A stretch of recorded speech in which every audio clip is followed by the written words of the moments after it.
জাহান্নামের আগুনের এত তেজ, শরীরের গোস্তগুলো খইসা খইসা খইসা খইসা পুড়ে যাবে। ফেরেশতারা আবারও নতুন করে চামড়া লাগায় দিব, যন্ত্রণাটা আবারও আগের চাইতে বেশি হয়ে যাইব। বান্দা যখন সহ্য করতে পারবে না, বান্দা আল্লাহকে ডাকতেই থাকবে, আল্লাহকে ডাকতেই থাকবে। আল্লাহ আপনার ডাকে সাড়া দিবে না।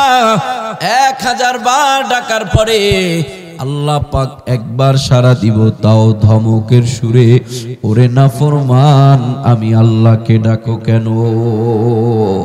এই নাফরমান কেন ডাকো আমি আল্লাহকে? দুনিয়ায় তোর জবানের দিকে আমি আল্লাহ তাকায় থাকতাম, কখন তুই আমি আল্লাহকে একটা ডাক দিবি? এই জবান দিয়া তুই তোর আব্বাকে ডাকছ, আব্বা খুশি হয়ে গেছে।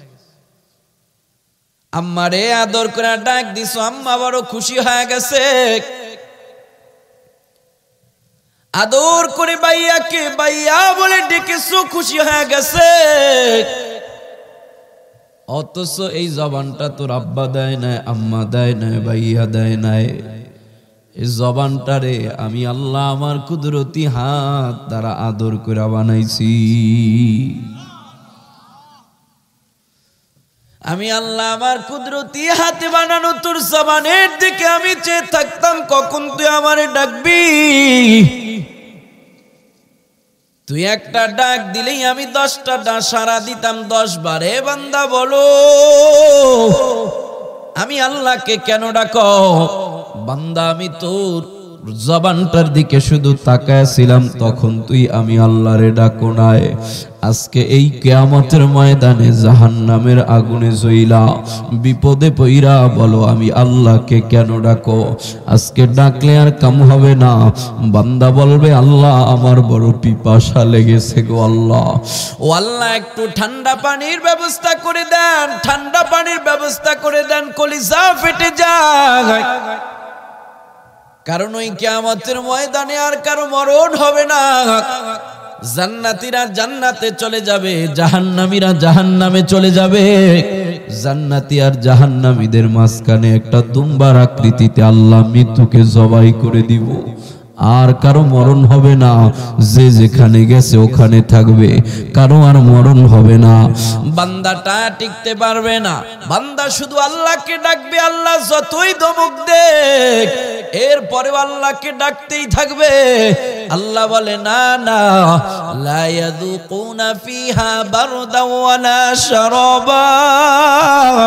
জাহান্নামীদের জন্য আজকে ঠান্ডা পানি না, জাহান্নামীদের জন্য আমি আল্লাহ ঠান্ডা পানি হারাম করে দিয়েছি। এরপরে বান্দা যখন চিৎকার আর চেঁচামেচি করে ডাকতেই থাকবে, ডাকতেই থাকবে।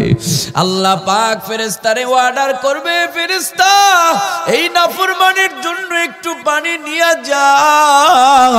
তবে ঠান্ডা পানি না ফেরেশতা, ঠান্ডা পানি না। কোন পানি নিয়ে যাইবা? ওই যে জাহান্নামীরা জাহান্নামের ভিতরে জ্বলতে জ্বলতে জ্বলতে জ্বলতে জাহান্নামীদের রক্ত আর পুষগুলো যেই ড্রেন দিয়া যাইতেছে, ওই ড্রেন থেকে ওই রক্ত আর পুষগুলারে এক জায়গায় জমা কইরা এইভাবে স্বাভাবিকভাবে দিবি না, এটারে আবার আলাদাভাবে প্রসেস কইরা গরম কর। যেই পেয়ালাটার মধ্যে দিবি ওই পেয়ালাটাও আরো গরম করে দে। ওই পেয়ালাটাকে গরম করে, ওই পানি আর পুষগুলাকে গরম করে। এবার ফেরেশতা ওই জাহান্নামীর কাছে নিয়ে যাবে। জাহান্নামীর ভিতরে পানির এত পিপাসা, জাহান্নামী জানে না ওই পেয়ালা বড় গরম, জাহান্নামী জানে না ওই পানিটাও বড় গরম। জাহান্নামী পিপাসার কারণে যেই মাত্র ওই গরম পেয়ালাটা দুইটা হাত দিয়া ধরবো, হাত দিয়া ধরার সাথে সাথে হাতের 5-10টা আঙ্গুলের গোশতগুলো খইসা পড়া যাইব, শুধু আঙ্গুলের হাড় গুলা থাকবো। কিন্তু এই জাহান্নামীর ভিতরে পানির বড় পিপাসা, জাহান্নামী ওই পেয়ালা ছাড়বে না, কারণ পিপাসায় কলিজা ফেটে যায়, মরে যাওয়ার উপক্রম কিন্তু মরবে না। জাহান্নামীটা এবার ওই পেয়ালাটাকে উঠাইবে, আস্তে আস্তে পান করার জন্য পানি মুখের দিকে আনবো। যেই মাত্র কাছে আনতেছে, পেয়ালা থেকে পানি পান করার জন্য যেই মাত্র পেয়ালা বরাবর চেহারাটা নিবে, অমনি ভাবে জাহান্নামীর দুই গালের গোশতগুলো খইসা খইসা ওই পেয়ালার মধ্যে পড়ে যাবে। এরপরেও জাহান্নামী ওই পেয়ালা ছাড়বে না। জাহান্নামী আস্তে আস্তে আস্তে আস্তে পেয়ালা উপরের দিকে উঠায়, কারণ পানি পান করতেই হবে। ওই কলিজাটা মনে হয় ছিঁড়ে যায়।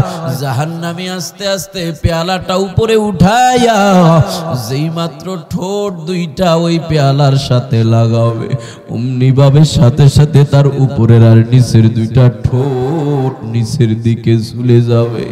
বান্দাটা এরপরে ওই পানি ছাড়বে না। পানি পান করার জন্য গলার ভিতরে যখন ঢেলে দেয়, ওই পানিটা এত গরম, পানিটা তার গলার ভিতরে দেওয়ার সাথে সাথে আল্লাহ পাক ওই পানিটারে এত গরম করেছে আর এত কাঁটাযুক্ত বানায় দিছে, বান্দাটা পানি গলার মধ্যে দেওয়ার সাথে সাথে তার সকল পেটের নাড়ি বুড়ি সহ পিছনের রাস্তা দিয়া বের হয়ে যাবে। পিপাসা আগের চাইতে আরো বেড়ে যাবে। ওই বান্দাটা আবারও আল্লাহকে ডেকে বলবে, মালিক, পানি পান করতে চাইলাম পিপাসা নিবারণ করার জন্য, ও আল্লাহ ঠান্ডা পানি তো দিলাই না, বরং এমন গরম পানি দিয়েছো, ওই পানির কারণে পিপাসা আরো বেড়ে যায়। এবার জাহান্নামী আবার আগের চাইতে বেশি চেঁচামেচি করে আল্লাহকে ডাকে। আল্লাহ বলে, ও জাহান্নামী নাফরমান, তুমি আল্লাহকে কেন ডাকো? আল্লাহ পাক দুইটা জাহান্নামীরে উঠায়া আনবো, আয় এদিকে আয়। কেন আমি আল্লাহকে ডেকেছো? একজনকে বলবে, আমি আল্লাহ তোকে জাহান্নামে দেওয়া কি ঠিক আছে? নামাজ পড়তে বলেছি, নামাজ পড়ো নাই। রোজা রাখতে বলেছি, রোজা রাখো নাই। হ্যাঁ, আল্লাহ রাখি নাই। তাহলে আমি আল্লাহ কি তোরে জাহান্নামে দেওয়া ঠিক আছে কিনা? জাহান্নামী ডাক দেয়া বলবে, আল্লাহ আমারে জাহান্নামে দেওয়া ঠিক আছে, তবে আল্লাহ ওই জাহান্নামের আগুনের যন্ত্রণা আর সহ্য হয় না বলে আপনারে ডেকেছি। আল্লাহ বলে, কোনো কাম হবে না, যা যা তুই আবারও জাহান্নামে চলে যা। বান্দাটা দৌড়ে যাইতে দেরি নাই। আর একজনকে ডেকে বলবে, তুই কেন দাঁড়িয়ে আছো বল, তোকেও তো জাহান্নামে দিয়েছি, একই কারণ। আমি আল্লাহ তোরে নামাজ পড়তে বলেছি, আল্লাহ বলেছেন পড়ি নাই। রোজা রাখতে বলেছি, আল্লাহ বলেছেন রাখি নাই। সুদ ঘুষ থেকে দূরে থাকতে বলেছি, আল্লাহ বলেছেন থাকি নাই। তবে তো আমি আল্লাহ তোকে জাহান্নামে দেওয়া ঠিক আছে। হ্যাঁ আল্লাহ ঠিক আছে, তবে কেন দাঁড়িয়ে আছো? যাও, এই নাফরমান, তোর জায়গাও জাহান্নামে, চলে যাও, চলে যাও। বান্দাটা এক পা আগায়, আবার জাহান্নামের ভয় লাগে, আবার এক পা পিছায় যায়, আবার আল্লাহর দিকে তাকায়, আবার সামনের দিকে আল্লাহর হুকুম মানার জন্য এক পা আগায়, আবার জাহান্নামের বড় ভয়। বান্দাটা আবার এক পা পিছায় যায়, আবারও আল্লাহর দিকে তাকায়। আল্লাহ ডাক দিয়া বলে, গোলাম, আমি আল্লাহ তোরে জাহান্নামে যাইতে বলছি, তুই এক পা সামনে আগাও, আবার আরেক পা পিছনে আগাও, আবার আমি আল্লাহর দিকে কেন তাকায়া চাও? আগের জনরে বললাম, বলতে দেরি আছে, জাহান্নামে দৌড়ে যাইতে দেরি নাই, তুই কেন এত টাল বাহানা করো? বান্দাটা চোখের পানি ছেড়ে দিয়ে বলবে, ও দয়ার মালিক, জাহান্নামে যেতে বলেছেন ঠিক, আল্লাহ আপনার হুকুমটা মেনেই তো জাহান্নামের দিকে এক পায়ে আগাই, তবে আল্লাহ জাহান্নামের ওই যন্ত্রণার বড় ভয়, এই জন্য আবার ভয়ে এক পা পিছায় যায়। আল্লাহ বলে, তুই আমার দিকে কেন তাকাস? বান্দা বলে, আল্লাহ দুনিয়ার একটা দৃশ্য মনে পড়ে গেছে, স্মৃতি মনে পড়ে গেছে। এ বান্দা, কি স্মৃতি মনে পড়ে গেছে?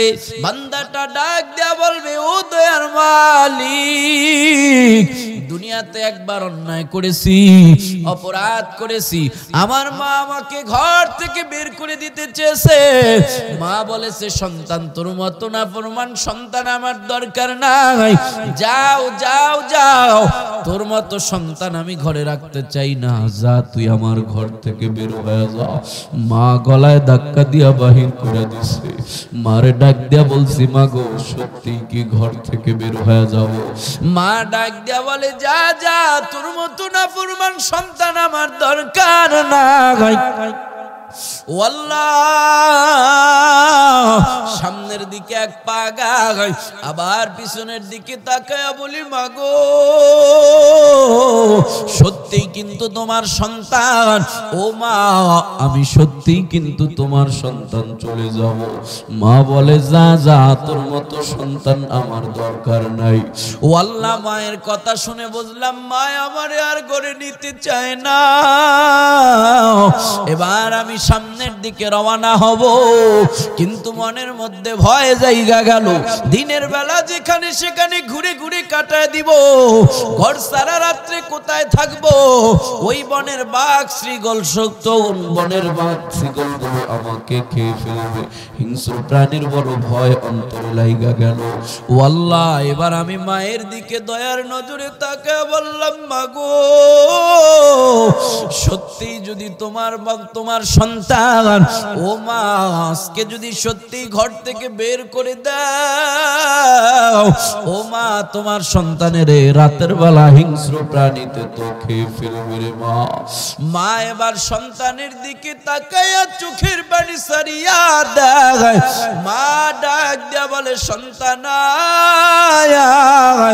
সত্যি যদি তুই আমাদের একমাত্র সন্তান, সত্যি যদি তোরে বাঘে খেয়ে ফেলে, বনের হিংস্র প্রাণীতে খেয়ে ফেলে, আমরা আর কারে সন্তান বলে ডাকবো? এ সন্তান তুই আমাদের বড় আদরের সন্তান। মা আবারও আমারে কোলের মধ্যে ডাকিয়া নেয়, মা আমারও আবারও নিয়ে যায়, আমার ভুল ত্রুটি ক্ষমা করে দেয়। মা ডাক দিয়া বলে, সন্তান আমি মায়ের মধ্যে তোর জন্য মোহাব্বত ভালোবাসা নাই এমনটা নয়, কিন্তু তোর অন্যায়ের কারণে মা আমি আসলে চাই নাই তোরে বাঘে খেয়ে ফেলো। অন্যায় অপরাধের কারণে কিছু সময় শাস্তি দিতে চেয়েছি। ও আল্লাহ, আমার মা আবারও আমারে ক্ষমা করে আবারও আমারে কোলে টাইনা নিয়ে গেছে। আজকে যখন আপনি আমারে জাহান্নামে যাইতে বলছেন, আল্লাহ জাহান্নামে আপনার হুকুম মেনে যাইতেছিলাম, কিন্তু দেখি জাহান্নামের বড় ভয়। চিন্তা করি আবারও যদি ওই জাহান্নামের ভিতরে যাই, ওই জাহান্নামের আগুনের যন্ত্রণা তো আবারও সহ্য করতে পারবো না। আবার ভয়ে পিছনের দিকে ফিরে তাকাই, আর মায়ের কথা মনে পড়ে। আল্লাহ আপনার দিকে একটু তাকাইলাম যে আমার মা আমারে দয়া করে আমারে ক্ষমা করে তার কাছে টাইনা নিছে। দেখিনি আমার আল্লাহ আমারে আবারও ডাইকা নাই কিনা। ও আল্লাহ, আমি ওই নজরে আমি ওই চিন্তা করে একটু আপনার দিকে তাকাইলাম। আল্লাহ ডাক দেয়া কয়, আমার গোলাম তোর মায়ের নাম রহমান না, তোর মায়ের নাম রহিম না। এ বান্দা, তোর মা যদি রহমান আর রহিম না হওয়ার পরেও তোর গুনাহ খাতা ক্ষমা করে, তোর অন্যায় অপরাধ গুলো ক্ষমা করে, তোর মা যদি তোরে আবারও ফিরে নিতে পারে, আমি আল্লাহ কেন রহমান আর রহিম হয়ে তোরে ক্ষমা করে ফিরে নিতে পারবো না? ওরে বান্দা আয় আয় আয়, আমি আল্লাহ তোর গুনাহগুলো ক্ষমা করে দিয়ে আমি আল্লাহ তোরে জান্নাতি বানায়া দিলাম। আর তোর উসিলায় আগের যে বান্দাটা জাহান্নামে গেল, ওরেও জান্নাতি বানায়া দিলাম।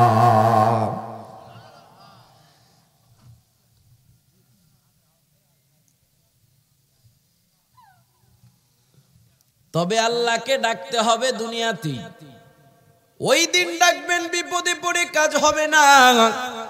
এজন্য আল্লাহকে ডাকার সময় দুনিয়ায় না আখিরাত, ইবাদত করার সময় দুনিয়ায় না আখিরাত। নামাজি কবে হব দুনিয়াতে না আখিরাতে, রোজাদার কবে হব দুনিয়াতে না মরার পরে।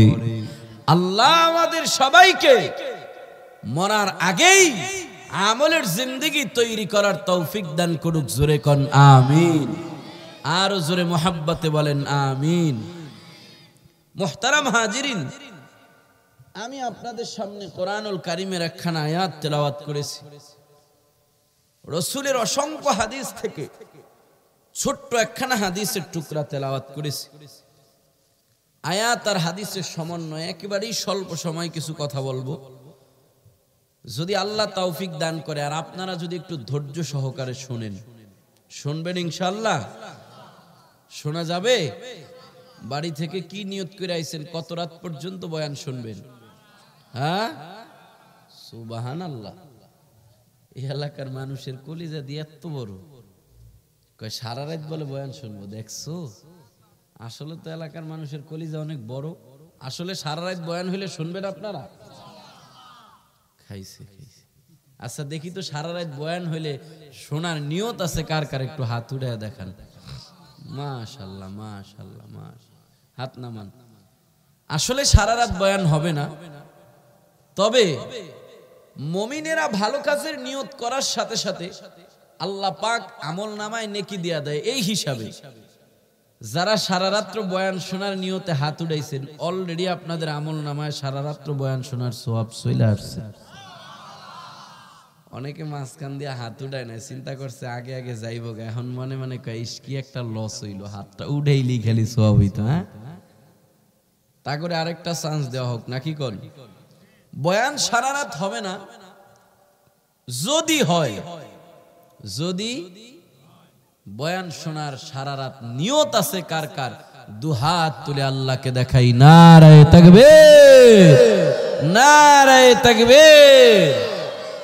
আল্লাহ কবুল করুক, বলেন আমিন। মুহতারাম হাজিরিন, আমি যে আয়াতে কারিমা তেলাওয়াত করেছি, এই আয়াতের মধ্যে আল্লাহ পাক আপনাকে আমাকে একটা মেসেজ দিছে। বিশ্ববাসী মানব মণ্ডলীকে আল্লাহ মেসেজ দিয়া বলে, ওয়াসারিউ, ও বিশ্ববাসী মানব মণ্ডলী, তোমরা সবাই মিলে প্রতিযোগিতা দিয়া দৌড়াও। সবাই মিলে প্রতিযোগিতা দিয়া। আপনারা কথা বলেন না কেন? আমার ভাষা কি বোঝা যায় না? সবাই বুঝতেছেন? ভাষা বোঝা যায়? ভাষা না বুঝলে তো আবার বয়ান বুঝবেন না। তাহলে একটু সাথে বলতে হইব হ্যাঁ হো না, ঠিক না? যাতে করে আমি বুঝি যে আপনারা আমার বয়ান বুঝতেছেন, ঠিক না ভাই? ঠিক। আর যদি চুপচাপ থাকেন কি করার? আমারও কানে আঙ্গুল দিয়া চোখ বুঝা যা বয়ান করার করে যা মুগা। কালকে ঢাকা যায় কইতে হইব, গেছিলাম নওগাঁ কালু শহর, 1 ঘন্টা কবর জিয়ারত করে আইছি। কারণ কবর জিয়ারত করলে আপনাকে এলাকায় কবরবাসী আজ পর্যন্ত উঠা বলছেন আল্লাহুম্মা আমিন, আপনার লগে আছি আমি, বলছে? বলবো কইতন, তাদের তো আওয়াজ নাই, তারা তো মৃত, আমরা তো জীবিত। আমরা জিন্দা না মুর্দা? আমাদের আওয়াজ আছে না নাই? তাহলে একটু দেওয়া যাবে না ইনশাআল্লাহ? আল্লাহ বলেন, ওয়াসারিউ, ও বিশ্ববাসী মানব মণ্ডলী, তোমরা সবাই মিলে প্রতিযোগিতা দিয়া দৌড়াও। কি বলছে আল্লাহ? সবাই মিলে প্রতিযোগিতা দিয়া। আল্লাহ আমাদেরকে দৌড়াতে বলেছেন। কোন দিকে দৌড়াবেন আপনারা? আল্লাহর রাস্তার দিকে। আর আসেনি কোনো পার্টি? কোন দিকে? সবাই আল্লাহর রাস্তা। খারাপ করেন না, ভালো কইছেন। এক জায়গায় বিশাল বড় এক মাহফিল, আমি জিগাইলাম আল্লাহ তো দৌড়াইতে বলছে, আপনারা দৌড়াইতে রাজি নি? কয় হুজুর পুরা রাজি। আমি জিগাইলাম কোন দিকে? ওই কোনাতে এক বুইরা উঠটা কয় বাড়ির দিকে। তো পাশে এমন সভাপতি সাহেব বসা থাকে না? আমি জিগাইলাম কি ব্যাপার সভাপতি সাহেব, উনি বাড়ির দিকে দৌড়াইবো কা? ওনার কি ওয়াজ পছন্দ হয় না? সভাপতি সাহেব আমার কানে কানে এক, হুজুর ওনার ডায়াবেটিসটা একটু করা, জরুরতে ধরছে মনে হয়। তা আপনি নাকি বুড়ার মতো বাড়ির দিকে দৌড়ানোর কেউ আছেন? বরংস এখনো বাড়ি ঘরে যারা আছেন তাড়াতাড়ি সময় আছে, আজকের এই মাহফিলের দিকে দৌড় দেন, ঠিক কিনা বলেন? কিন্তু কোন দিকে আমরা দৌড়ামো আল্লাহ পাক বইলা দিব না? আল্লাহ বলছে কি বলেন নাই? আল্লাহ বলেন, ওয়াসারিউ ইলা মাগফিরাতিম মির রাব্বিকুম, বিশ্ববাসী মানব মণ্ডলী সবাই মিলে প্রতিযোগিতা দিয়া দৌড়াও, প্রতিযোগিতা দিয়া আগাও। কোন দিকে প্রতিযোগিতা দিয়ে আগাইবা। বর্তমানের মানুষ যেই দিকে প্রতিযোগিতা দেয় ওই দিকে নয়, কারণ বর্তমানের মানুষের প্রতিযোগিতা হইল কে কার চাইতে কত বড় বিল্ডিং বানাইতে পারে, ঠিক কিনা বলেন? আল্লাহ বলে না না, সবাই মিলে প্রতিযোগিতা দাও। কিসের প্রতিযোগিতা দিবা? সবাই মিলে প্রতিযোগিতা দিয়া কোন দিকে আগাইবা? ইলা মাগফিরাতিম মির রাব্বিকুম, তোমাদের রবের মাগফিরাতের দিকে আগাও। বলতে পারেন হুজুর মাগফিরাত কাকে বলা হয় তা তো জানি না। মুফাসসিরিন ইকরাম মাগফিরাতের দুইটা অর্থ লিখেছেন। এক নম্বর অর্থ হলো নেক আমল। জোরে বলেন কি আমল? নেক আমল আমাদের দরকার আছে না নাই? আছে না নাই? নেক আমল আমাদের কেন দরকার? অন্য এক আয়াতের মধ্যে আল্লাহ জানা দেয়, ইন্নাল্লাযীনা আমানু ওয়া আমিলুস সালিহাতি কানাত লাহুম জান্নাতুল ফিরদাউসি নুজুলা। নিশ্চয়ই যারা ঈমান আনবে আর নেক আমল করবে, ঈমান আর নেক আমলের বিনিময়ে আল্লাহ পাক তাদেরকে জান্নাতুল ফিরদাউস দান করবে। ও কানু শহর এলাকার মুসলমান, আমি আপনাদের কাছে জানতে চাই, আপনারা সবাই জান্নাতুল ফিরদাউস চান কি চান না? কারা কারা চান দুটো হাত উঠায় আল্লাহরে দেখান। ও দয়ার মালিক আল্লাহ, রহমতের নজর দিয়া তাকায় দেখো, এই কালু শহরের মুসলমান দুনিয়ার জান্নাতে বৈশা আল্লাহ আখিরাতের সর্বোচ্চ জান্নাতে বসার আশা পোষণ করেছে। আল্লাহ আজকের এই দুনিয়ার জান্নাতে যেমন কবুল করেছো, এই উসিলায় কিয়ামতের ময়দানে আমাদের সবাইকে একসাথে আখিরাতের সর্বোচ্চ জান্নাত জান্নাতুল ফেরদাউসে বসার সুযোগ করে দিও। জোরে জোরে কোন আমিন।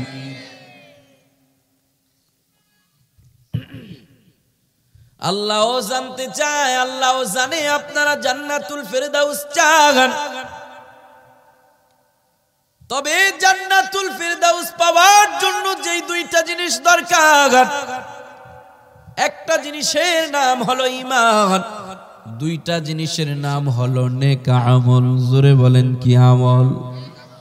ঈমান আমাদের সবার আছে না নাই? ঈমান আমাদের সবার আছে, যদিও একটু দুর্বল, ঠিক না বেঠিক? ঈমান এত দুর্বল, এত দুর্বল, ভোটের সময় দেখা যায় 500 টাকার একটা নোটের কাছে ঈমান বিক্রি হয়ে যায়, ঠিক না বেঠিক?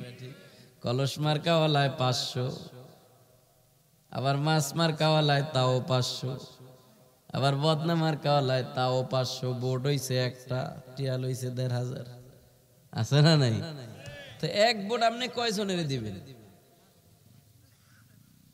কয়জনের? তো টাকা দিয়ে লইলেন 3 জনের।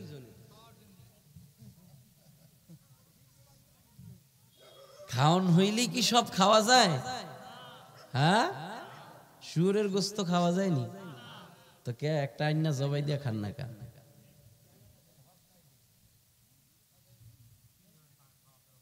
ঈমান আমাদের এত দুর্বল, এত দুর্বল,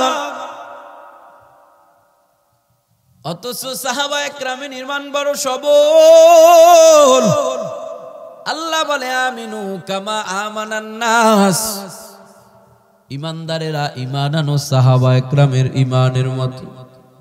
সাহাবায়ে কেরামের ঈমান কেন মজবুত? কত মজবুত! সাহাবায়ে কেরাম ঈমানের পাওয়ার দিয়া সমুদ্রের উপর দিয়া ঘোড়া দৌড়ায়া চলে যায়, তাদের ঘোড়ার পায়ের মধ্যে খুরের মধ্যে একটু পানিও লাগে না। সুবহানাল্লাহ। তবে দুর্বল হলেও ঈমান আমাদের আছে। এবার জান্নাতুল ফিরদাউস পাওয়ার জন্য নেক আমলের দরকার। আর যার যেই জিনিসের দরকার হয় সে ওই জিনিসের দিকেই দৌড়ায়, ঠিক কিনা বলেন? আল্লাহ আল্লাহ বলে তোমাদের যেহেতু জান্নাতুল ফেরদাউস পাওয়ার জন্য নেক আমলের দরকার, ঈমান আছে, নেক আমলের দরকার। এবার সবাই মিলে প্রতিযোগিতা দিয়া দৌড়াও, সবাই মিলে প্রতিযোগিতা দিয়া আগাও। কোন দিকে আগাইবা? নেক আমলের দিকে দৌড়াও, নেক আমলের দিকে আগাও। যেই নেক আমল দিয়া তুমি জান্নাতুল ফেরদাউস পাইবা। ও কালু শহরের মুসলমান, আল্লাহ পাকের আজকের এই মেসেজ শোনার পর এই কালু শহরের মুসলমান, নারী পুরুষ জওয়ান বৃদ্ধ সবার মনের পণ আর প্রতিজ্ঞা হবে, আল্লাহ পাক হায়াতে যতদিন বাঁচায় রাখে আর কোনোদিন মালিকের নাফরমানের দিকে দৌড়াবো না, বরং হায়াতের জিন্দেগিতে যতদিন বাঁচায় রাখে ততদিন নেকের দিকে দৌড়াবো। এমন ওয়াদা করা যায় কি যায় না? কোন দিকে দৌড়াবেন? কালু শহরের মুসলমান, জানি না আমি এতদিন কে কোন দিকে দৌড়াইছেন। যুবক ভাই আমার, কত পথেই তো তুমি দৌড়াইলা রে ভাই। কুয়াকাটা, কক্সবাজার, সমুদ্র সৈকত, সিলেট, জাফলং, পিকনিকের পথে তুমি কম দৌড়াও নাই। তোমার ঘরের পাশে মালিকের ঘর, মসজিদেই তুমি শুধু দৌড়াইতে পারো না। 5 ওয়াক্ত নামাজে এখনো তুমি দৌড়াইতে পারো না। কত বৃদ্ধ মানুষ আছে চায়ের দোকানে বাজারে গিয়ে একদিনও চা খাওয়া মিস হয় না, কিন্তু আল্লাহর ঘরে দৌড়াইতে পারে না। এখনো আপনি মালিকের নাফরমানির দিকে দৌড়ান। একটু নজর বুলায়া দেখেন, আপনার বয়সের, কম বয়সের কত মানুষ কবরে চলে গেছে।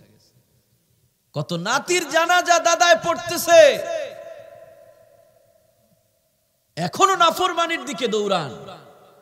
রাতের বেলা এখনো গুনাহ করে ঘুমান, ফজর কাজা করে ঘুমাইতেছে। কে জানে জোহরের সময় আপনার জানাজা হয়ে যাইতে পারে। কেমন করে ঘুমাও তুমি, কেমন করে ঘুমাও তুমি, ফজর করে কাজা।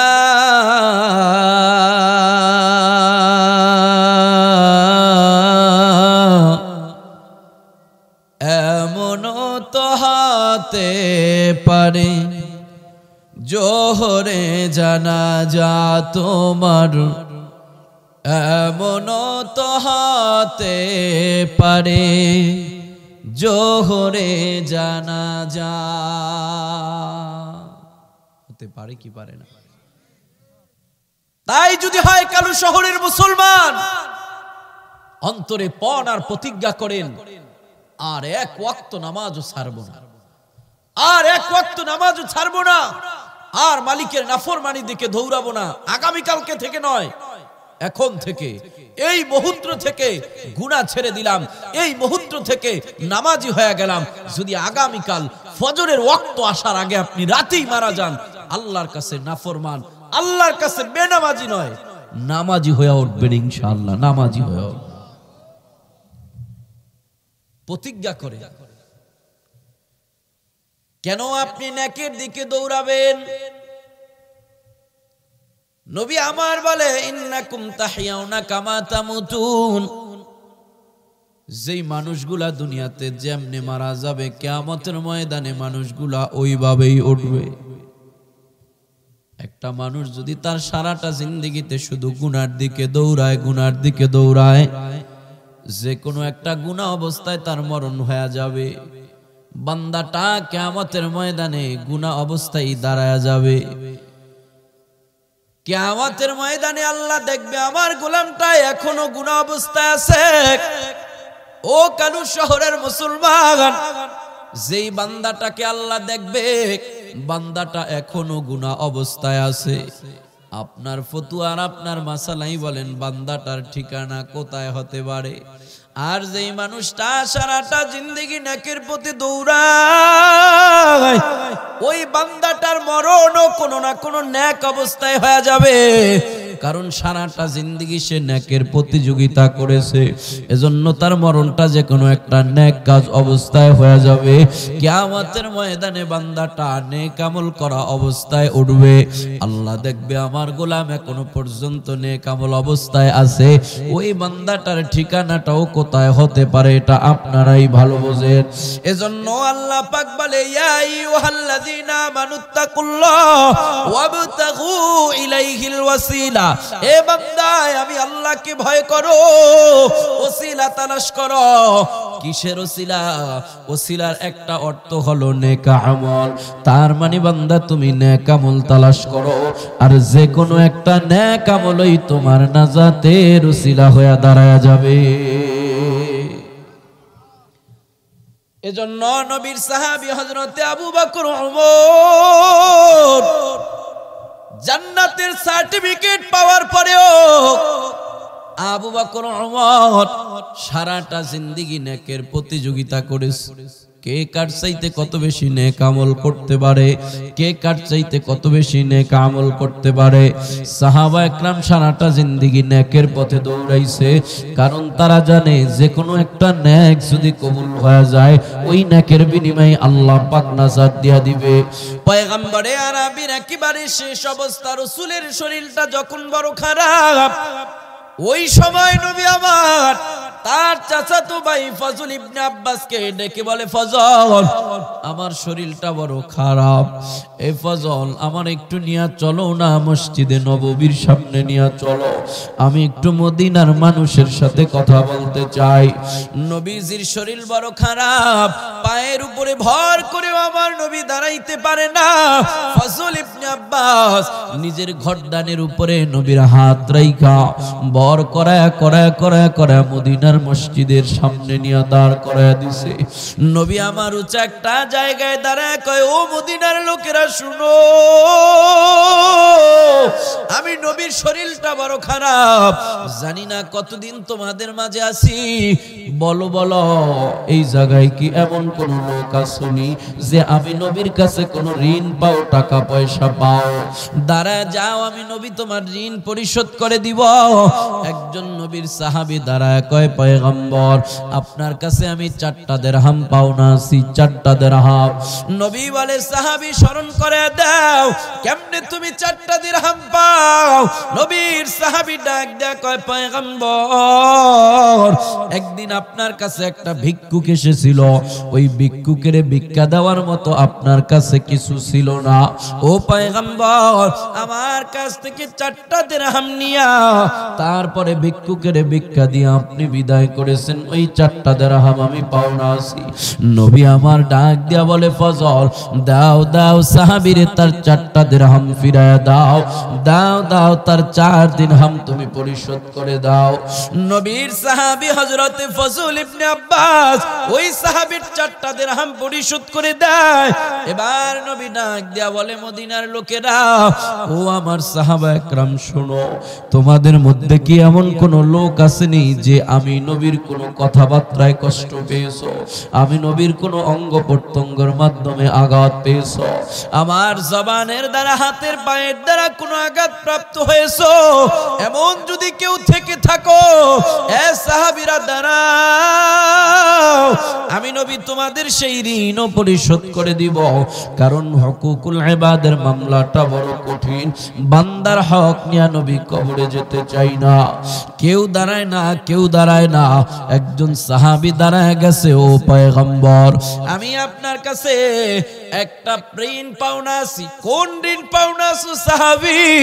নবীর সাহাবী ডাক দেয়া কয়, পয়গম্বর কোন একদিন যুদ্ধের ময়দানে আপনি আপনার ঘোড়ার উপরে উঠা আপনার চাবুকটারে নাড়াইতেছিলেন, পয়গম্বর আপনার অজান্তে আপনার একটা চাবুকের বাড়ি আইসা আমার গায়ে লাগা গেছে, ও পয়গম্বর ওই চাবুকের বাড়িটা আমি আপনার কাছে পাওনা আছি, যদি অনুমতি দেন, সুযোগ দেন, তাহলে ওই চাবুকের বাড়িটা আমি আপনার কাছ থেকে পরিশোধ করে নিতে চাই।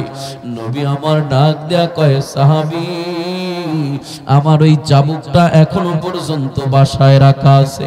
ফাতেমার ঘরে আমার ওই চাবুকটা রাখা আছে, ওই চাবুক আনে দিতেছি, সাহাবী তুমি আমার পিঠে একটা আঘাত করে তুমি তোমার ঋণ পরিশোধ করে নাও, পাওনাটা পরিশোধ করে নাও। এই কথা বলার পর হযরতে আবু বকর দাঁড়ায় গেছে। ও নবীর সাহাবী সাবধান, না না না না, আমার নবীর গায়ে তুমি আঘাত দিও না রে সাহাবী। আমি আবু বকর থাকতে আমার নবীর গায়ে আঘাত দিবা এটা আমি মেনে নিতে পারবো না। আমি আবু বকর নবীর জন্য বড় পাগল। ওই যে হিজরতের 6 মাস পূর্বে নবী আমার একবার শুধু ইঙ্গিত করে বলেছিল আবু বকর হিজরত করা লাগতে পারে। এই ইঙ্গিতটা পাওয়ার পর 6 মাস পর্যন্ত আমি আবু বকর বিছানার সাথে পিঠ লাগায় ঘুমাই নাই। আমি আমার নবীর অপেক্ষায় ওই যে আমার দরওয়াজার সাথে হেলান দিয়া আমি 6 মাস পর্যন্ত রাত কাটায় দিছি, যাতে করে আমার নবী আইসা ডাক দিলে দেরি না হয়, আমার নবীর কষ্ট না হয়। এতটুকু কষ্ট যেই নবীর সহ্য করতে পারবো না, ওই নবীর গায়ে আঘাত করবা সাহাবী, আমি আবু বকর সহ্য করতে পারবো না। নাও নাও, আমি আবু বকর আমার পিঠ পাইতা দিলাম। যদি তোমার মারতেই মন চায় ওই চাবুকের আঘাতটা তুমি আমার পিঠের মধ্যে লাগায় দাও, তারপরেও আমার নবীর আঘাত করবা না। ওমর ডাক দেয়া কই নবীর সাহাবী সাবধান, না না, আমার নবীর আঘাত করলে আমার তরবারি জায়গায় থাকবো না। নবীর সাহাবী আমার তরবারি কোনোদিনও মুসলমানদের বিরুদ্ধে দাঁড়ায় নাই। আজকে যদি আমার সামনে নবীর আঘাত দাও, আমার তরবারি তোমার বিরুদ্ধে দাঁড়ায় যাবে। না না না না, নাও, আমি ওমরও পিঠ পেতে দিলাম। যদি আঘাত করতে হয় আমি ওমরের করো, তবে আমার নবীকে নয়। নবী আমার ডাক দেয়া কয় আবু বকর ওমর পাগলামি করো না, বান্দার হকের ব্যাপারে কোনো সহজতা চলবে না, বান্দার হক বান্দাকে আদায় করে দিতে হবে। নবী ডাক দেয়া কয় ফজল ইবনে আব্বাস যাও যাও যাও যাও, ফাতেমার ঘর থেকে আমার চাবুকটা নিয়ে আসো। আইনা তুমি সাহাবীর হাতে ধরায়া দাও, সাহাবী যেন চাবুক দিয়া আমার পিঠে আঘাত করে তার পাওনাটা পরিশোধ করে নেয়। নবীর সাহাবী ফজল ইবনে আব্বাস চাবুক আনার জন্য ফাতেমার ঘরে যায়। ওই ফাতেমার ঘর থেকে চাবুকটা নিয়ে যেই মাত্র বের হবে, অমনি ভাবে ফাতেমা ডাক দেয়া বলে ফজল চাবুক নিয়ে কোথায় যাও? এটা তো বাবার যুদ্ধের চাবুক। এখন তো আমার বাবার শরীরটা বড় খারাপ, এ ফজল আমার বাবার যুদ্ধের চাবুক নিয়ে কই যাও? এখন তো আমার বাবা যুদ্ধে যাওয়ার কথা না, এই মুহূর্তে আমার বাবার শরীরটা বড় খারাপ। ফজল চোখের পানি সাইরা দিয়া কয় এ ফাতেমা, এই চাবুক দিয়ে আজকে তোমার বাবা কোনো শত্রুর বিরুদ্ধে মোকাবেলা করব না, এই চাবুক দিয়া তোমার বাবা কোনো শত্রুর গায়ে আজকে আঘাত করব না। নিজের শরীরের সাথে নবীর শরীরটারে লাগায়া এবার নবীর সাহাবী শরীরটারে নবীর শরীরের সাথে মাখামাখি করতেছে। নবীর এই ঘাড়ের উপরে খুতমত মোহরে নবুয়তের একটা চিহ্ন আছে। নবীর সাহাবী ওই মোহরে নবুয়তের উপরে চুমু লাগায়া দিছে। হাতের চাবুকটা ছাড়িয়া নবীর পাও দুইটা জড়ায়া ধরে আর কান্দে কই নবী গো, কেমনে আপনি ভাবছেন আপনার সাহাবী আপনার গায়ে আঘাত করব? ও পয়গম্বর, আঘাত করা আমার উদ্দেশ্য ছিল না। আপনার চেহারার দিকে তাকাইলে আমাদের ক্ষুধা নিবারণ হয়ে যায়, পেরেশানি দূর হয়ে যায়। সকালে আপনারে দেখে একবার বাড়িতে যাই, আবার থাকতে পারি না, বিকালে আইসা আরেকবার দেখতে হয়। ওই মানুষটারে কেমনে মারি গো, ওই মানুষটারে কেমনে আঘাত করি গো নবী? আঘাত করা আমার উদ্দেশ্য ছিল না। ও পয়গম্বর, আপনি যখন প্রতিশোধের সুযোগ দিয়েছেন তখন নাজাতের একটা ওসিলা, নিজের মনে মনে একটা ফোন দিয়ে কে নাজাতের ওসিলা বাহির করেছি। ওই সুযোগটা নিয়া আমার শরীরটারে আপনার শরীরের সাথে লাগায় দিয়েছি, যাতে আপনার শরীরের বরকতে আমার শরীরটাও দামি হয়ে যায়, জান্নাতি হয়ে যায়, জাহান্নামের আগুনে আর না পড়ে। নবী আমার ডাক দেয়া কই সাহাবী, নিজের নাজাত নাজাতের জন্য এমন একটা উসিলাই তুমি খুঁজে নিয়েছো, যেই উসিলাটা 100% গ্যারান্টিওয়ালা উসিলা। আমার শরীরের সাথে তোমার শরীরটা লাগার কারণে আল্লাহ পাক তোমার এই শরীরের জন্য জাহান্নামের আগুনটা চিরস্থায়ীভাবে হারাম করে দিয়েছে। কালু শহরের মুসলমান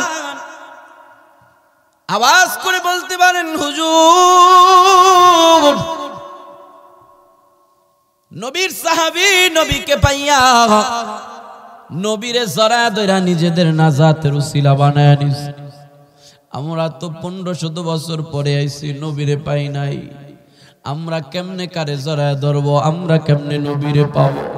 নবীরে পাই নাই, নবীরে জড়ায় ধরতে পারি নাই, তাহলে আমরা কেমনে নাজাতের উসিলা বানায় নিব? ওই যে আল্লাহ পাক আপনাকে আমাকে নেকের দিকে দৌড়াইতে বলেছে, ওই নেকের পরিচয়টা কি? নামাজ আর রোজা শুধু নেক না। আল্লাহ পাক বলে, মা আতাকুমুর রাসূলু ফাখুযুহু ওয়া মা নাহাকুম আনহু ফান্তাহু। ও আল্লাহর বান্দারা, আল্লাহ পাকের নবী আপনার আমার জন্য যেটা করণীয় হিসাবে নিয়ে এসেছে ওই জিনিসটাকে করা, আবার যেটা বর্জনীয় হিসাবে নিয়ে এসেছে ওটা বর্জন করা। এক কথায় হলো আল্লাহ পাকের হুকুমটা মানা আর আল্লাহ পাকের নাফরমানি থেকে বাঁচা। এটা হলো নেকের পরিচয়। কোনটা মানতে হবে আর কোনটা থেকে বাঁচতে হবে কোথায় জানবো? নবী আমার বলে, তারাকতু ফীকুম আমরাইন, আমি তোমাদের মাঝে দুইটা জিনিস রেখে গেছি, দুইটা নেকের পথ। ওই দুইটা নেকের পথে যদি কেউ চলে, ওই দুইটা নেকের পথই তাকে জান্নাত পর্যন্ত পৌঁছাইবে। ওই দুইটা নেকের পথ ছাড়া অন্য যত পথ আছে ওগুলো নেকের পথ না, ওগুলো হলো গুমরার পথ। ওই দুইটা নেকের পথ কি? একটা হলো কিতাবুল্লাহ, আরেকটা হলো সুন্নাতে রাসূল। নবীরে পান্নায় কি জড়ায় ধরবেন? ওই নেকের পথ নবীর সুন্নতার আদর্শকে যদি জড়ায় ধরেন, নবী আমার হাদিসের মধ্যে জানায় দেয়, মান আহাব্বা সুন্নতি ফাকাদ আহাব্বানি ওয়া মান আহাব্বানি কানা মাই ফিল জান্নাহ। যেই উম্মতেরা আমি নবীরে পায় নাই, আমি নবীর জামানা থেকে পরে এসেছে, ওই উম্মতেরা যদি আমি নবীরে না পায়া আমি নবীর আদর্শ নেকের পথটা যদি পায়, নেকের পথ হিসাবে আমি নবীর আদর্শ সুন্নতকে যদি পায়, উম্মতেরা যদি ওইটাকেই জড়ায় ধরে, তাহলে সে যেন আমাকেই জড়ায় ধরলো। উম্মতেরা যদি আমি নবীর আদর্শকে মুহাব্বত করে, ওই উম্মত যেন আমি নবীকেই মুহাব্বত করলো। ওয়ামান আহাব্বানি, 63 বছর জিন্দেগিতে যার একটা কথা মিথ্যা নাই, সেটা হলো আমার নবী। ওই আমার নবী বলে, ওয়ামান আহাব্বানি কানা মাই ফিল জান্নাহ। যেই উম্মতটা আমি নবীর জামানায় না আইসা 1500 বছর পরে হইলো আসছে, কিন্তু আমারে পায় নাই, আমার সুন্নতেরে পাইছে, আমারে পায় নাই, আমার আদর্শরে পাইছে। আমার আদর্শরে পায়া যেই বান্দাটা আদর্শকে মুহাব্বত করেছে, ওই আদর্শকে মুহাব্বত করার কারণে সে আমাকেই মুহাব্বত করলো। আর যে আমাকে মুহাব্বত করলো, কানা মাই ফিল জান্নাহ। যদিও সে আবু বকর হয় নাই, যদিও সে ওমর হয় নাই, যদিও সে হযরতে আলী হয় নাই, কিন্তু ওই বান্দা, ওই উম্মত 1500 বছর পর কালু শহরে আইসা আমি নবীর আদর্শকে মুহাব্বতের মাধ্যমে আমাকে মুহাব্বত করার কারণে ওই উম্মত আমি নবীর সাথে একসাথে জান্নাতে থাকবে। ও কালু শহরের মুসলমান, তাইলে নবীর সাথে জান্নাতে যেতে চাই কি চাই না? হ্যাঁ, সবাই নবীর সাথে জান্নাতে যেতে চাই। মুখে মুখে না অন্তরে অন্তরে, মুখে মুখে না অন্তরে অন্তরে। নবীর সাথে জান্নাতে যাওয়ার পথ নবী আমার হাদিসের মধ্যে জানা দেয়, উম্মত নবীর সাথে জান্নাতে যাওয়ার পথ হলো আমি নবীর আদর্শকে জড়ায় ধরবা, আমি নবীর আদর্শকে মুহাব্বত করবা, আমি নবীর আদর্শ অনুযায়ী চলবা, তাহলেই তুমি আমি নবীর সাথে জান্নাতে যেতে পারবো। তাহলে আল্লাহ পাকের আয়াতের অর্থ, ওয়াসারিউ ইলা মাগফিরাতিম মির রাব্বিকুম, নেকের মাগফিরাতের 1 নম্বর অর্থ অনুযায়ী সবাই মিলে নেকের পথে দৌড়াও। নেকের পথ কোনটা? কোরআন আর সুন্নাহ। অতএব সবাই মিলে মুহাব্বতে প্রতিযোগিতা দিয়া যখন নেকের পথ কোরআন আর সুন্নাহর দিকে চলে, কোরআন আর সুন্নাহটাকে মুহাব্বত করব, তাহলেই আমরা নবীর সাথে জান্নাতে যেতে পারবো। সুবহানাল্লাহ। নেকের পথ কয়টা? জোরে কোন কয়টা? ঘুমায় গেছেন আপনারা? একটু উপরের দিকে হাত উঠান, ছেড়ে দিতেছি, হাত উঠান, বলেন সুবহানাল্লাহ, আলহামদুলিল্লাহ, আর জোরে বলেন লা ইলাহা ইল্লাল্লাহ, আর জোরে মোহাব্বত করে বলেন না আল্লাহু আকবার। এবার আল্লাহ পাক নেকের দিকে দৌড়াইতে বলেছে। নেকের দিকে কি শুধু পুরুষেরাই দৌড়াইবে না মহিলারাও দৌড়াইবো? মহিলাকে দৌড়ানোর দরকার আছে না নাই? কিন্তু আমাগো মহিলারা তো নেকের দিকে দৌড়ায় না, সব দৌড়ায় বাজারে, ঠিক না বেঠিক? ও পর্দা নানানের আম্মা জান, কষ্ট করে বয়ান শুনতে আসছেন, আল্লাহ পাক আপনাদেরকেও নেকের পথে দৌড়াইতে বলেছেন, আপনারাও নেকের পথে দৌড়ান। তবে স্পেশালি আজকে 4টা নেকের পথ আপনাদের জন্য বলে দিব। ওই 4টা নেকের পথে যদি কোনো মহিলা দৌড়াইতে পারে, কপাল বড় ভালো হয়ে যাবে, জান্নাতি হুরদের চাইতো তার বড় দাম হয়ে যাবে। কিয়ামতের ময়দানে, হাসরের ময়দানে জান্নাতি হুর আর দুনিয়ার নারীদের মধ্যে একটা বিতর্ক লাগা যাবে। জান্নাতি হুরেরা বলবো আমরা দুনিয়ার হুরদের চাইতে উত্তম, কারণ দুনিয়ার নারীদের করো পচা গান্দা কত নাপাকি আছে, আবার আল্লাহ পাকের হুকুমও মানে না, নাফরমানি করে। জান্নাতি হুরেরা বলবো আমরাই তো তাদের চাইতে উত্তম, সব সময় আল্লাহ পাকের হুকুম মানি। দুনিয়ার নারীরা বলবে জান্নাতি হুরেরা শোনো, না না, আল্লাহ পাক আমাদেরকে হাজার রকমের ব্যস্ততা দিয়েছে, স্বামীর খাবার জোগাইতে হয়, সন্তানদের খাবার জোগাইতে হয়, লালন পালন করতে হয়, সন্তানদেরকে মাহমুদিয়া হাফিজিয়া মাদ্রাসায় পাঠাইতে হবে বলে ব্যাগ বই খাতা কলম গুছায় দিতে হয়, কত ব্যস্ততা। এত ব্যস্ততার মধ্যেও যখন আমরা মালিকের হুকুম আদায় করি, তাহলে আমরাই তো তোমাদের চাইতে উত্তম। আল্লাহ পাক আরশে আজিম থেকে ডাক দেয়া বলবে জান্নাতি হুরেরা, দুনিয়ার নারীরা শোনো, দুনিয়ার এমন এমন নারী আছে যেই নারীরা জান্নাতি হুরদের চাইতে উত্তম হয়ে যায়। কোন নারীরা উত্তম হয়ে যায়? নবী আমার হাদিসের মধ্যে জানায় দেয়, যেই নারীটা 4টা নেকের ঠিকানায় দৌড়াবে, যেই নারীটা 4টা নেকের পথে দৌড়াবে, 4টা গুণ নিজের মধ্যে অর্জন করে নিবে, ওই নারীটা আখিরাতের জান্নাতি হুরদের চাইতে উত্তম হয়ে যাবে। 1 নম্বর ওই নারীর নেকের পথ মান সাল্লাত খামসাহা, যেই নারীটা 5 ওয়াক্ত নামাজ আদায় করবে। কয় ওয়াক্ত? মহিলাদের নামাজ নেওয়া বড় অলসতা। জোহরের সময় পাকে যায়, পাক শাক কইরা চুলার থেকে একটু কালি নিয়ে দাঁত মাজতে মাজতে গোসলখানায় যায়, আস্তে আস্তে দেখে আসরের সময় হয়ে গেছে, ঠিক না বেঠিক?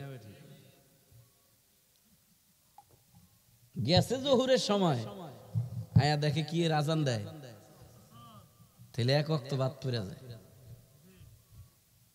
নামাজ 5 ওয়াক্ত নামাজ, এটা বললেই জান্নাতে দিয়ে দিব, এমনি বলে না, কারণ তার ভিতরে এটার অলসতা আছে।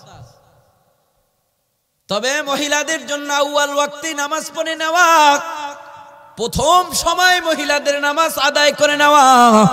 আম্মা জান, 1 নম্বর আপনাদের নেকের ঠিকানা 5 ওয়াক্ত নামাজ আদায় করবেন। মান সাল্লাত খামসাহা ওয়া সামাত শাহরাহা, যেই নারীটা রমজানের রোজাগুলো ঠিকমতো আদায় করে। হুজুর, সব নারী তো রমজানের রোজা আদায় করে, তবে নারীদের মধ্যে রোজা নিয়েও বড় অলসতা আছে, কারণ প্রাকৃতিক একটা সমস্যা আল্লাহ পাক প্রত্যেকটা নারীকে প্রতি মাসে দিয়েছে, যেই সময় নারীদের নামাজ রোজা পড়া নিষিদ্ধ।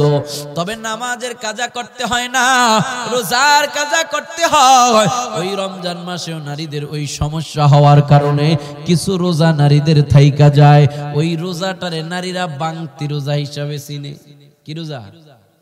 বাংতি রোজা, মানে থাইকা গেছে, ভাঙ্গা গেছে। ওই রোজাগুলো রমজানের পরে আদায় করবে, করবে করবে করবে করবে করতে করতে আবার আরেক রমজান আয়া পড়ে। ওই বাংতি রোজা আমল নামায় থাইকা যায়, আবার পরের বছরের রমজানের আবার বাংতি রোজা, এইভাবে আমল নামায় জমা যায়, রোজাগুলো আদায় করা হয় না। নবী আমার বলে না না, ওয়াসামাত শাহরাহা, যেই নারীটা রমজানের রোজাগুলো ঠিক মতো আদায় করবে, 4 নম্বর নেকের ঠিকানা, নেকের পথ, ওয়া আতাআত বালাহা, যে নারী স্বামীর বাধ্য হবে, স্বামীর অনুগত হবে, স্বামীর খেদমত করবে। আফসোস আর পরিতাপের বিষয় হলো আজকের নারীরা স্বামীর খেদমত করতে চায় না, মানতে চায় না, ঠিক কিনা? অনেক নারী আছে স্বামীর লগে তর্ক করে। এই যে এই গভীর রাতে আপনি বয়ান শুনা বাড়িতে যাইবেন, যায় যদি কোন বগু হুজুরে সুবহানাল্লাহ আলহামদুলিল্লাহ কইতে কইতে গলাটা ভাঙ্গা লাইছে, শুকায় গেছে, ওটো 1 গ্লাস পানি আইনা দাও কষ্ট কইরা। কইব অনেক নারী আছে এমন বেজাইতে আইছে আমার এত রাইতে ঘুম ভাঙতে, 1 গ্লাস তুমি খাও আর 1 গ্লাস আমার লিগে লয়ে আইও। আছে না নাই? আছে না নাই? পর্দার আম্মা জান ভালো করে শুনেন, স্বামীর মনে কষ্ট দিয়া দুনিয়ার বড় রাবেয়া বসরি যদি হন, জান্নাত কপালে জুটবে না। কারণ তিরমিজি শরীফের স্পষ্ট হাদিস, যদি কোনো নারীকে তার স্বামী আহ্বান করে, হোক সেটা রাতে হোক সেটা দিনে হোক, যে কোনো সময়, আহ্বানটা যদি হালাল হয়, এটা যদি কোনো আনন্দের জন্য হয়, ডাক দেওয়ার সাথে সাথে যদি কোনো স্ত্রী স্বামীর কথাটা প্রত্যাখ্যান করে দেয়, না বলে দেয়, আছে না অনেক নারী ডাক দিলে পারবো না, আসেনি অভ্যাস, এমন যদি সাথে সাথে না বলে দেয়, এই কারণে, শুধু এই কারণেই যদি স্বামীর মনে কষ্ট যায়, স্বামীর অন্তরে যতক্ষণ পর্যন্ত এই কষ্টটা জমায়া থাকবো, ততক্ষণ পর্যন্ত ওই নারীর উপরে আল্লাহ এবং তার সমস্ত ফেরেশতার পক্ষ থেকে গজব নাজিল হইব, নাউযুবিল্লাহ। যতক্ষণ কষ্ট থাকবে ততক্ষণ গজব নাজিল হইতেই থাকবে। কয় হুজুর ঘরে শান্তি নাই, শান্তি নেই, শান্তি থাকবে কই? তো যে কোনো কারণে হয় পুরুষের উপরে না হয় নারীর উপরে গজব নাজিল হইতেছে, শান্তি আইব কোথা থেকে? যদি কোনো পুরুষ নারীর ব্যাপারে সাক্ষী দেয়, আমার স্ত্রীটা বড় ভালো ছিল, তার জন্য জান্নাতে যাওয়া সহজ, এজন্য পর্দার আম্মা জান 3 নম্বর আপনাদের নেকের পথ হলো স্বামীর খেদমত করবেন, স্বামীর বাধ্য হবেন। আবার স্বামীরাও ভালো করে শুনে রাখেন, এত লাফায় কোনো লাভ নাই। যদি কোনো নারী ও পুরুষের ব্যাপারে সাক্ষী দেয় আমার স্বামী ভালো ছিল না, তাহলে ওই স্বামীর ব্যাপারে জান্নাতে যাওয়া কঠিন হয়ে যাবে। কারণ আপনার ভালো মন্দ বেশি, কত বড় বুজুর্গ আপনি, এটা সবচেয়ে বেশি ভালো জানে আপনার ঘরের বউ। আপনার ব্যাপারে যদি ভালো সাক্ষী দেয় জান্নাতে যাওয়া সহজ, খারাপ সাক্ষী দিলে জান্নাতে যাওয়া কঠিন। আমরা বলি যে সংসার সুখী হয়, আরে না মিয়া, রমণীর গুণে। রমণী আপনার লগে ভালো ব্যবহার করবার, আপনি কথার আগে ভিসে খালি কোনে দিবেন কি, তাইলে সংসার সুখী হইব? সংসার সুখী হয় উভয়ের গুণে। তার হক সে আদায় করবে, আপনার হক আপনি আদায় করবেন। সে একবারে আপনি কিলাইবেন আর একবারে চুপচাপ বিজাবিলের মতো থাকবো। আপনার হক আছে না? পুরুষও তো কত খারাপ আছে, কথার আগে দেয় কিল, কথা না কিছু আছে না, কথার আগে কিল দেয়। আপনি আপনার পক্ষ থেকে হক আদায় করে দেন। আল্লামা জুলফিকার আহমদ নকশবন্দি তার কিতাবের ভিতরে লেখেন, আল্লাহ পাকের পয়গম্বর মুসা আলাইহিস সালাম স্ত্রীকে নিয়ে যখন রওনা হয়, আল্লাহ পাকের কোরআনের ভিতরে আয়াত আছে, ইন্নী আনাস্তু কি লাআল্লি নারা, যে তুমি একটু দাঁড়াও, আমি একটু আগুন নিয়ে আসি। তার মানে সফরের হালতে স্ত্রী অন্তঃসত্ত্বা, আর মহিলাদের প্রসবের সময় আগুন বড় কাজে লাগে। ওই জায়গায় আল্লাহর নূর দেখা যায়। মুসা আলাইহিস সালাম মনে করেছে আগুন, বলে তুমি একটু অপেক্ষা করো, আমি তোমার জন্য একটু আগুন নিয়ে আসি যাতে স্ত্রীর সহজ হয়। জুলফিকার আহমদ নকশবন্দি বলেন, আল্লাহর নবী পয়গম্বর মুসা হয়ে যদি স্ত্রীর খেদমত করতে পারে, আপনি কোন আব্দুল করিম আব্দুর রহিম হয়ে গেছেন, আপনি একটু খেদমত করতে পারবেন না? হ্যাঁ, ভাত খাইতে বসে সবই দিছে, লবণের বাড়িটা আর কি দেয় না। এই তো বেচারি আবার দুপুরের খাবার পাকাইতে গেছে পাকঘরে, লবণের বাড়ি কই রে কোয়ানের আগ দিয়া যায় বেডির ফিডের কিল একটা লাগাই দিছে। কামনে যে কিল দিতে এতখানি পাক ঘরে গেলেন, এতক্ষণে তো আপনি লবণের বাড়ি ডাইন না ভাত খাওয়া শুরু করতে পারতেন। কিও এতটুকু সার আপনি তাকে দিতে পারবেন না, আর সে আপনাকে সারই দিবে। উভয়কে সার দিতে হবে, তাহলেই সংসার সুখী হবে উভয়ের গুণে। তবে মহিলারা আপনাদের কথা শুনে না, এটা মহিলাদের দোষ না, আপনাদের দোষ। কারণ বিয়া করার সময় তো তখন নেককার দেখে বিয়া করেন নাই, দিনদার। তখন দেখছেন বাপ ভাইয়ের জায়গা পয়সা ক্ষমতা কেমন আছে, যৌতুকের পোটলাটা লইছে বড় কইরা, ঠিক না কই ঠিক? যৌতুক নিয়া বিয়া করে বড় লোকের মাইয়া, বাবার জোরে বাবার টাকার জোরে বউয়ে ঘুরায় কানে ধইরা রে, ঘুরায় কানে ধইরা, ঠিক কিনা? ওরে বউয়ের কথায় ওঠে বসে, যদিও কানে মোসর খায়। হায় রে হায়, দুঃখে পরাণ যায় বর্তমানের মানুষদেরই কি যে হইল হায়, ওরে হায় রে হায়। এই মিয়া যুবক যারা আছো, নিয়ত করো বিয়ার সময় যৌতুক নামক পায়খানা খাইবা না, যৌতুক মতুক এগুলা নিবা না, এডি যত সমস্যার মূল। রাজি আছো ইনশাআল্লাহ? কারা কারা রাজি আছো? দু হাত তুলে আল্লাহকে দেখাও, নারায়ে তাকবীর। আমার দাদাও হাত উড়ে দিছে, দেখছো? হাসেন কা আপনারা? কি বেড়া হাত উড়াইতো না? হাত উড়াইছে এই নিয়তে তার ছেলের যখন বিয়া করাইবো তখন যৌতুক নিত না আর কি, অথবা যদি আরেকটা করে তো সমস্যা আছে নাকি? আল্লাহ হেফাজত করুক, জোরে বলেন আমিন। বউয়ে দেখে খাট যেটার মধ্যে ঘুমায় এটা দিছে আমার বাপে, ফ্রিজটা দিছে আমার ভাই, আল্লাহটা দিছে তাও আমার ছোট ভাই, সব যখন ঘরে আমার কথাও চলবো আমার কথা কয় না। আমাদের এক হুজুর বলছে, এক বেটা বুদ্ধিমান ছিল, বউ খালি কথায় কথায় কি করে খোসা দেয়, বাপ ভাইয়ের টাকা পয়সার খোসা দেয়। এজন্য বাপ ভাইয়ের সব সম্পত্তি যা যা দিছে সবগুলো বউর সামনে বিক্রি করছে, বিক্রি কইরা ওই টাকা দিয়ে একটা টয়লেট বানাইছে। বউ যখন টাকা পয়সার খোটা দেয়, ওটা টয়লেটে যায় প্রস্রাব করতে পারে, তোর বাপের টার উপরে আমি প্রস্রাব করি। সামনে আগের থেকে এগুলা নিয়েন না, তাইলে তো আর খোটা দিতে পারবো না, আর এত গরম থাকবো না, ঠিক কিনা বলে? জাহান্নামী নারীদের যতগুলো গুণ আছে এর মধ্যে একটা হলো এই গুণ, যেই নারীরা বাপের বাড়ির সম্পদের কথায় কথায় স্বামীরে খোটা দেয়, ওই নারীর এই গুণটা হলো জাহান্নামী নারীদের। আম্মা জানের জন্য আপনাদের হাতে ধরে পায়ে ধরে বলবো, নেকের পথে যদি প্রতিযোগিতা দিয়া দৌড়াইতে চান, 3 নম্বর নেকের পথ হলো আতাআত বালাহা। আপনি আপনার স্বামীর বাধ্য হয়ে যান, আপনি আপনার স্বামীর খেদমত করা শুরু করেন, স্বামীর সাথে ভালোবাসা দেখাইতে শুরু করেন। 3 নম্বর গুণ। 4 নম্বর গুণ হলো আহসানাত ফারজাহা, যে নারীটা তার সতীত্বের হেফাজত করে। বর্তমানে বাংলাদেশের মধ্যে সবচাইতে বড় রোগ হলো পরকীয়ার রোগ। স্বামীরা বিদেশ থেকে স্ত্রী পরকীয়া করে, এই পরকীয়ার কারণে হাজার হাজার নয় লক্ষ লক্ষ ফ্যামিলি ভেঙ্গে তছনছ, ঠিক কিনা বলে? পর্দার আর আম্মা জান, জান্নাতে যাওয়ার আপনার 4 নম্বর নেকের রাস্তা, আপনি আপনার স্বামীর অগোচরে নিজের সতীত্বকে হেফাজত করবেন।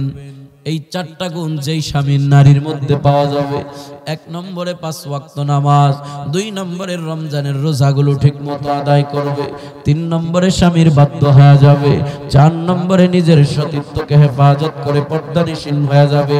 নবী আমার জানায় দেয়, ওই নারীটা জান্নাতি হুরের চাইতে এত উত্তম হয়ে যায়, ওই নারীটা মরার পরে আল্লাহ পাকের এক ফেরেশতা ঘোষণা করবে, ও নারী জান্নাতের ভিতরে ঢোকো, মিন আইয়ি আবওয়াবিন শাআত, জান্নাতের 8টা দরজা তোমার জন্য খোলা, যে কোনো একটা দিয়া মন চায় জান্নাতে চলে যাও।